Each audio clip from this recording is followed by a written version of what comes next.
Well, now that you have an arrangement to play of the tune, I'd like to talk a little bit about some concepts you can use for improvising your own choruses on this tune, which is essentially, the main thrust of jazz is being able to improvise. And I found that if you take the basic chord structure of the song and distill it to its lowest common denominator, just the basic chords, you can use that as a point of departure. For instance, really throughout most of the whole A part of this song, I'm using just 4 chords: A, F sharp minor, B minor 7th, and E 7th. But I'm using that as a point of departure because there's all kinds of ways to substitute for those 4 chords. For instance, on the A, that's one we have already done, but you might want to try an A up here because you have all these notes now that you can use that will maybe sound good in an improv.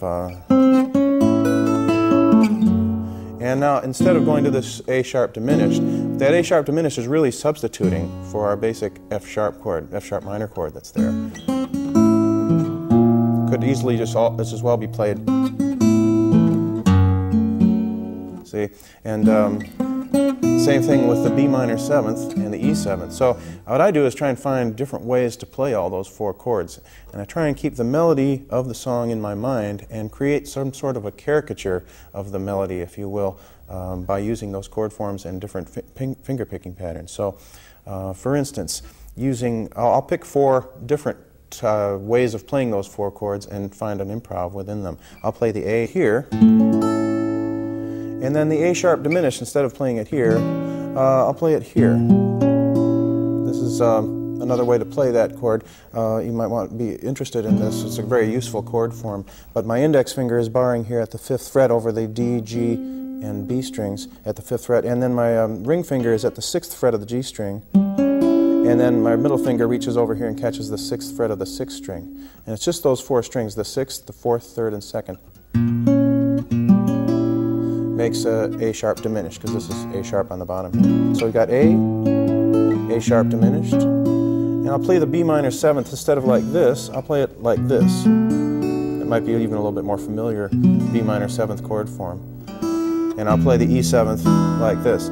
And what I've found that each different way of playing any chord has its own pros and cons, and ways that there are notes that are easy to hit, and in that position there's notes that not. So I try and take advantage of the ones that are easily under the fingers on those 4 chords. So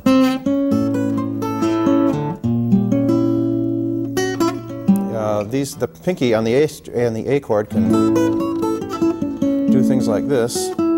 On the A sharp diminished, the pinky also can be at work here. But as you may already know, on any diminished chord, even these new type chord forms you might be learning, you can play that 3 frets up or down, just like you can with this diminished chord form, and it's the same chord. So you can use that to your advantage by going,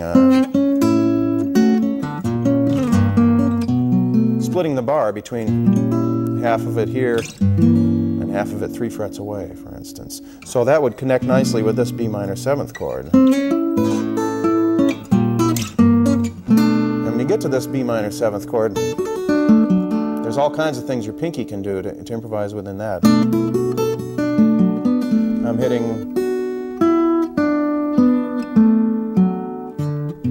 I think that turns out to be like a pentatonic scale. On this E 7th here, it's really E now, but it's easy enough to add the 7th, the 6th. So I'll try and do a little improv to demonstrate the concept behind this.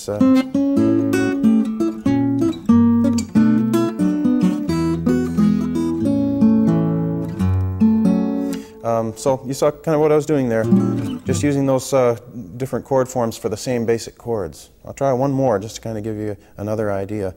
Playing the A, for instance, up here.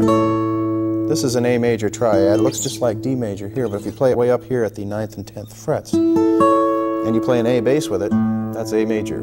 So you can use that instead of this first chord. Use that, and then we'll go to this A sharp diminished, which is probably more familiar to a lot of you. And then to the B minor 7th, we'll play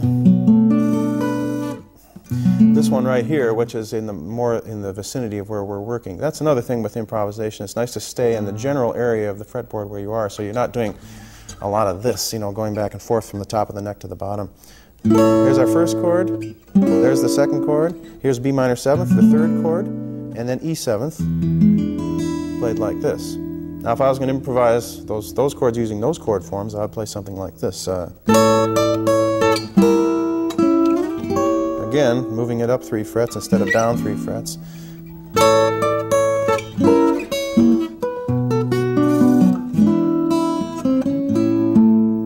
I'm just looking for the notes that fall easily under the fingers and that sound good, by the way. That's really the ultimate issue, isn't it?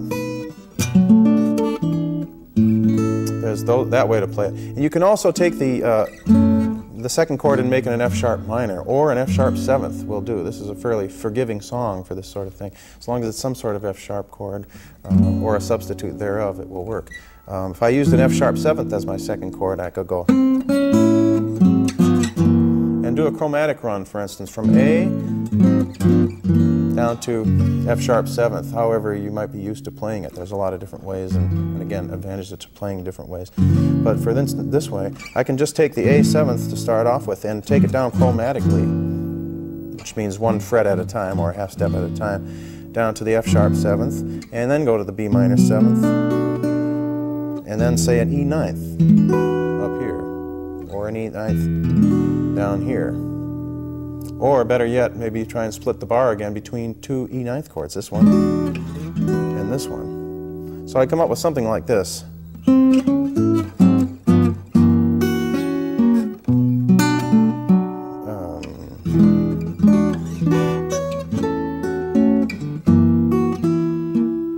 forgot which B minor I told you I was going to play, but I'll play this one.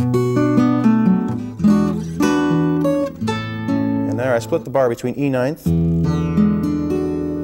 It's just like this, E 7th, only I'm adding the 9th here with my ring finger at the 2nd fret of the 1st string, and my pinky is on the 3rd fret of the 2nd string.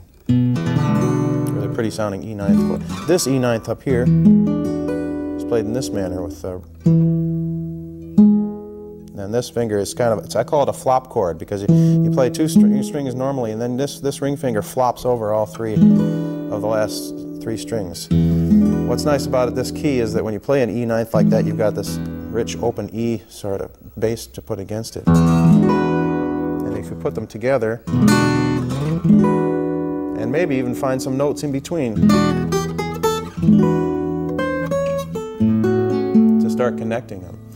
And this is a little bit of a simplistic approach to improvising over a tune like this, but this is basically how I think about it when I do it. And the possibilities are endless. You know, if you know enough ways of playing A and F minor 7th and B minor 7th and E 7th, and there are endless combinations, each combination will have its own improvisational value and come out with some pretty music.